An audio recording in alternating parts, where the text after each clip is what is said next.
Hi, very good day to everyone. Thank you very much for joining us today as well as usual in your B-TIC talks on Sunday. Today, I have a special topic, which is the talk that pays you off. Now, I have selected this topic because there are certain inquiries and certain recommends or certain requests from people that what is the impact of communication in your life and how can we improve that to speak before people and things like that. So I thought of picking this subject tonight. So let's have a look at it. Now, the first message that I want to tell you, which is a formula or a law, in fact, your communication skills, your talks that you deliver, the way you speak to people, that contributes about 80% of your earnings. 80% of your earnings. I don't know what profession are you from. You may be from legal background as a lawyer, you may be a marketer, you may be an engineer, you may be an accountant, you may be a doctor, psychotherapist, hypnotherapist, whoever it is. Whatever the profession you are into, you need to talk to your customers, to your clients, and that is what it brings the money for you. So the formula is this: 80% of your income, your earning, is contributed by your communication. The 20% is what we call the product, the services, whatever the after sales services you provide, anything you provide, that is contributed by 20% only. Because there are people, they have very good products and services, but there are no customers to buy because they don't know how to communicate. That is why this law applies to everyone. If you can learn how to speak before people, if you can learn how to communicate with people, it is going to make you a glorious future. Now, I have to prove this statement: 80% of your income, your earning, is contributed by your communication skills, your talking skills. I have to prove this. Now, you see politicians before people in the stages, they use words, they throw words to their public, their voters, to fool the people because they have the plan for the next elections. Politicians, leaders, they do the same thing. They throw the words to the people because to convince people to bring the country to the next level. That is their vision. To convince the people towards their vision, they throw the people, they use the people.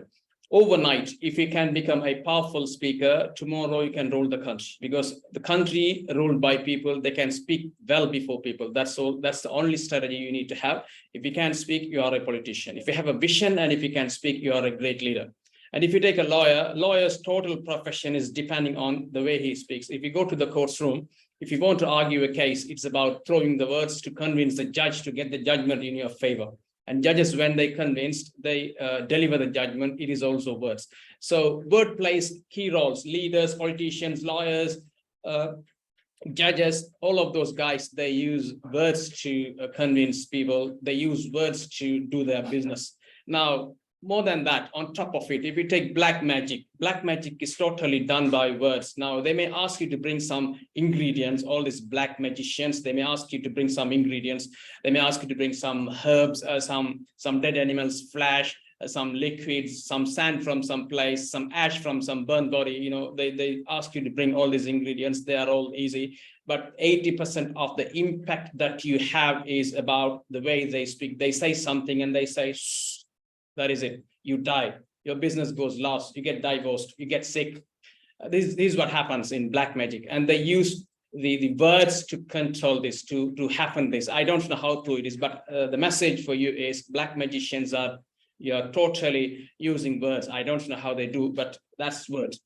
And if it is about hypnotherapy, hypnotizing, it is totally about word. Hypnotists, what they do, their clients, they speak to the clients and they bring the client's conscious level mind down to a subconscious level where they can correct all the mistakes that they have already. All the bugs will be fixed, and if there are any bad softwares or apps in the brain, they take it out and they install some better good programs in their brain, and they install it and they bring the level of that subconscious level mind to the conscious level mind, where you can behave like a fresh man. That is totally done by words. And if you take psychotherapy, if you take counseling, that is totally about words. Okay, so there's no doubt. Any profession that we have in this world, it is totally about words. It's not anything else other than that. 80% your success is depending on your words that you throw. Now, finally, I had to tell you this message because I want to establish this statement. This is relevant to every industry. Now you take an industry, construction industry, pharmaceutical industry, university, education, qualification industry, software industry, application industry, what else? Manufacturing industry, engineering, this, that, whatever you name it, every single industry, they do certain production, that's fine. However, whatever you produce, if you want to sell it, you need sales and marketing. So any business, they do business, they are manufacturing certain things or they're buying certain things, and they do the sales part as well. Every single business, running business in here, sales part is the key, marketing part is the key. And if you want to do the sales and the marketing, it's totally about words. You speak to your customer, you convince your customer, you do the sales. So every single business. And again, if you take yourself individually, personally, to convince your idea, to convince your partner to go out to a restaurant that you want to eat, you have to sell your idea. That is sales and marketing. If you want to get your child to listen to you, you have to sell your idea to your child. It is about talking and sales and marketing. So anything you do, your words. Now you see, if you have a problem, what you do, you go to your goats, whoever the god you believe in, you go to the god, and what you do, you just take your hands over to him and speak to him and say, I want this, I want to get out of this problem, I want this, I want that, I don't want this. Whatever you do, it's about words, totally words. So if you can master in this art, using how to use your word, knowing how to throw your words to the audience, you can easily convince people. That's it. Very simple logic. Now, for this one, the number one thing that I want to tell you is this, your preparation. Now, usually I prepared for this presentation, but not a long preparation, but I have done a shorter preparation here anyway. But I had a longer reading on this earlier, so that I'm using that expertise as well to deliver this speech in here. But there's a rule of Winston Churchill, former wartime Prime Minister of the UK. His law is this, an hour per minute. An hour a minute rule. What is it? If you won't speak before people 1 minute, you have to prepare an hour. If you have a 30-minute speech today before your cabinet, before your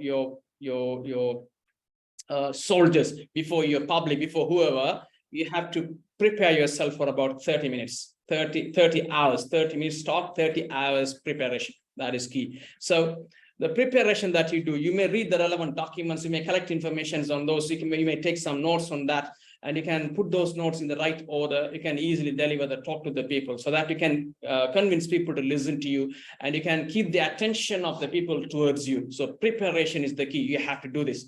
That is number one strategy that you could use to make your presentation an attractive one, to keep your audience with you all the times. Now, I have brought in another message to you. This is, again, since these days, we do presentations using PowerPoint presentation slides. You never do any presentation, your marketing sales presentation, just face to face. You do that as well, but your modern day sales is about technology. You can do sales over internet, and you use slides, PowerPoint slides. If you want to speak to your people, your parties, if you want to convince the management, again, you use this boardroom where you have a projector and a screen so you can display what you have. Now, when you're displaying that, you have to make a big strategy there, which is this: you have to use images as possible, as how many as you can, because the language of your brain is image. It doesn't know letters much. Now, you see, I have a picture here. I don't know how many of you here, then I don't know how many of you are going to watch this later when I upload this on the YouTube. And you may be watching this from any part of the world. You may watch this from India, from Pakistan, where they speak Urdu, Hindi. You may go to African countries where they use different languages. You can go to other part of the world. They use their local language, any language they speak. If I show this image to them and ask them, what is this image about? Nobody would make any mistake. They would say, this is a mango. Don't you know? That's the question they ask. Because this image is known to every single brain. But when you write this in your language, you write in a way. In English, we write it mango, M-A-N-G-O. And if you say M-A-N-G-O to explain mango, nobody would understand unless you know the language. Most of the people, if they don't know the language, they would say, can you give me an image of that? Can you show me the photograph of it? Or can you explain that in my own language that I can understand? That is how it goes. Because the brain doesn't know the letter much. And there are different letters for each topic you're talking about, but there is only one image. This is why when you see someone after a long time, you tell the guy, hey guy, I know your face. I remember this face. I have seen this face sometimes back. What is your name? Because you never forget the face, but you forget the name. But you never say it this way, that I know your name, what is your face? You don't speak that way. Okay, so images. Now in this slide, I'm making this presentation specifically for this purpose, where I have used only images. I've never used any letters, 1 or 2 letter states, because to help you guys, not to me, because I know what I'm talking about.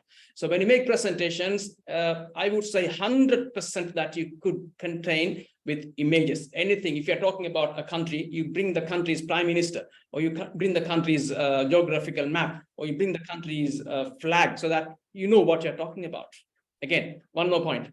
You know, in your presentation, if you want someone to keep your message in their brain forever, you need to show them the image, even a number. If you have a phone number, if you memorize the phone number, you would forget. But if you take the image of the number, you will never forget that. And I learned this art a couple of months ago. Then I wanted to go to a place to do some repairing, where I found the number of the guy. The place was closed. Then I took the image of it. I still remember, that's about 2 months on now. Then I witnessed, if you can remember things using images, you can keep it forever. Okay, so use images as possible in your presentation. That will make your presentation a great presentation. And again, your body language. Now, I have a couple of points in here to discuss that as well, where we use body language. It's a different topic, in fact, how to use your body language, but let me touch a few things in there. Now, if you keep your hand like this, we call this palm up. If you are a good speaker, if you are a good leader, good leaders, they always keep the hand this way than that way. This is palm down, this is palm up. Now, when you make a presentation this way, this means, hello, my people, my society, my country. Come to me, I want to help you. What can I do for you? That's how it shows, if you keep your hand like this. And if you keep your hand like this, hang on, let me help you. This is what I can do. Don't ask me more than that way. This is about controlling your public. If you keep your hand this way, palm down. And there's another one, you call this pointed finger. This is again warning people. If you don't do this, I would do this, something like that. So you have to learn this art as well, to use your hand to get your clients, your audience to get convinced. If you go in an arrogant way, they may not want to listen to you. So that you have to use the right one. You know, it doesn't mean that you always use like this. You may have to use this way, you may have to use this way, but be selective. Do the right body language so that you can convince your customers to listen to. And the main point is about when we are talking about body language, your eye contact. It is very important. Your eye impression. You have to keep your eyes all over your crowd. You should not focus onto one figure, one personality in the crowd. You have to go around, meaning you are telling them, you don't observe every single one, but you tell your audience that I'm considering everyone, I'm looking at everyone, I'm talking to everyone. So please listen to me that way. So you have to have the flow. You have to put your eyes, each row in every person in each row, and you have to go up to the end, front, back and forth that way, so that it will be convincing for your audience to speak. And one more message, this is very important. Before you speak to public, you need to know your audience, because there are 3 types of audience. 1/3 of the audience, they are below than the content you are delivering. When you speak certain things, 1/3 of the people, they would say, I'm confused. I don't know what he's talking about. I don't understand that way, because they don't understand your speech. Because the message you deliver may be a little bit higher than their capacity to understand. That is 1/3. The middle 1/3 of the people, they would say, wow, what a speech this is. It's very convincing, very, very clear, to the point. I understood many things out of this, very useful. And I would love to listen to him later again and again. And then is there any YouTube channels of them? I want to listen to him further, more, so that I can learn more from him. That's so convincing. That is the second 1/3. The last 1/3 is about the people, they are beyond that message, meaning when you talk, they would say, what is he talking about? I don't understand this very, very, very inferior quality message he's delivering here. Why this is about? I expected something more. It's so boring. That is the case. So that you have all these 3, 1/3, the lower the topic, and 1/3 is on the topic. The rest of the 1/3 is about that topic. So It is difficult for you to figure out this if you're making a presentation for a big public audience. But if you're making a lecture for a specific crowd, you know their capacity, so that you can design your topic accordingly. So politicians, like leaders and politicians, when they go to the public, you would see all these three different types of people. That's why in a meeting like that, or maybe a religious sermon, when that happens, half of the people, 1/3 of the people, they're sleeping because they don't understand what you're talking about. And 1/3 is so much interested, they're gloating at you, looking at the words that you're throwing to their face. And the rest of the 1/3, they would say, I have listened to this message already. Let me go out and come back, get some fresh air and join the meeting later. Or otherwise, let me join on the next meeting from the other lecturer that way. So you have to do the audience analysis, the age, the profession, the knowledge they have, the background, the reason why they are there for, the gender ratio, all those things you may study, their industry capacity, their language capacity, their terminology capacity. Sometimes good speakers, to show their quality, what they do, they design their talk using very powerful or very specific, high advanced terminologies of that particular topic. If you are talking about psychology, there are so many terminologies we use. If that is about law, there are so many terminologies that we use. If it is medicine, yes, there are so many. And if you speak all this language to a layman or a man not from that profession, they may not understand what you're talking about. If you're a doctor making a lecture for some patients, you should not use your medical terms to them, jargons, medical terminologies, because they won't understand. So that's why you have to be very selective about the message, your words, your terms that you throw to your people. Then you can keep the people listening to you. Otherwise, they would take that your attention somewhere else. So I hope that this message has given you some good information today. This may be helpful to you to build your lecturing or public speaking or convincing or sales and marketing strategy in your life. Good luck with it. Have a great evening. I see you next Sunday. Have a good night. Thank you very much.